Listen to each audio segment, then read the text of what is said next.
नमस्कार, मैं राजीव रस्तोगी, जनता inter college कैथवाड़ी Meerut, विषय गणित। आपको पढ़ा रहा हूं 10th क्लास का लेसन नंबर 2 बहुपद, जिसे हम पोलिनोमियल भी कहते हैं। आज हम पढ़ेंगे एक्सरसाइज 2.1।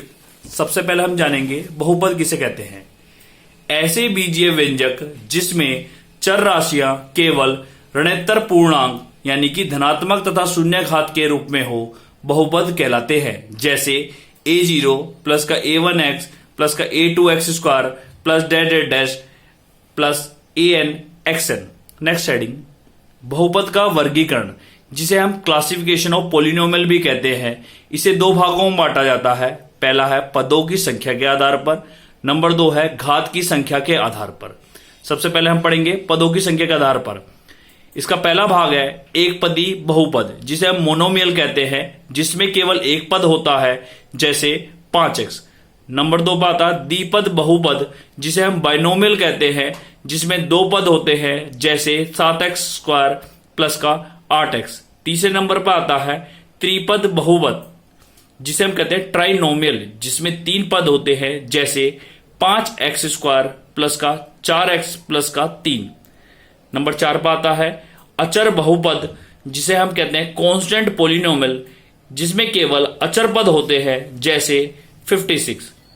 5वें नंबर पर आता है शून्य बहुपद, जिसे जीरो पोलिनोमियल कहते हैं, जिसमें सभी पदों के गुणांक शून्य हो, जैसे 0x स्क्वायर प्लस का 0x। नंबर 2 पे था घात की संख्या के आधार पर वर्गीकरण। इसका पहला भाग है रेखिक बहुपद, जिसे हम कहते हैं लीनियर पोलिनोमियल। इसमें उच्चतम घात 1 होती है, जैसे 4x प्लस 3 में x की उच्चतम घात कितनी है? 1। नंबर 2 पाता है द्विघात बहुपद, जिसे हम क्वाड्रेटिक पोलिनोमियल कहते हैं। इसमें उच्चतम घात 2 होती है, जैसे 3x स्क्वायर प्लस 5x में x की उच्चतम घात 2 है। नंबर 3 पाता है त्रिघात बहुपद, जिसे हम क्यूबिक पोलिनोमियल कहते हैं। इसमें उच्चतम घात 3 होती है, जैसे 3x क्यूब प्लस का 2x में x की उच्चतम घात कितनी है? 3। नेक्स्ट हेडिंग, बहुपद के शून्यक अथवा मूल।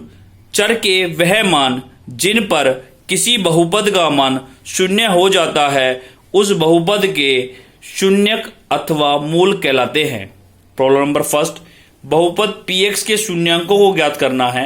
इसमें हमें कुछ ग्राफ दिए गए हैं, जिसमें हमें बताना है कि px के शून्यक कितने होंगे। पहला ग्राफ, पहले ग्राफ में अगर देखें तो हमें एक रेखा दी हुई है, जो x अक्ष पर कहीं पे भी प्रतिच्छेद नहीं करती है। अतः शून्य कितने होंगे? बहुपद के शून्य कितने होंगे? 0। दूसरा ग्राफ देखें तो इसमें वक्र जो है x अक्ष पर केवल एक बिंदु पर काटता है, अतः बहुपद के शून्य कितने होंगे? 1। तीसरा ग्राफ देखें तो इसमें वक्र x अक्ष पर कितने बिंदुओं पर काटता है?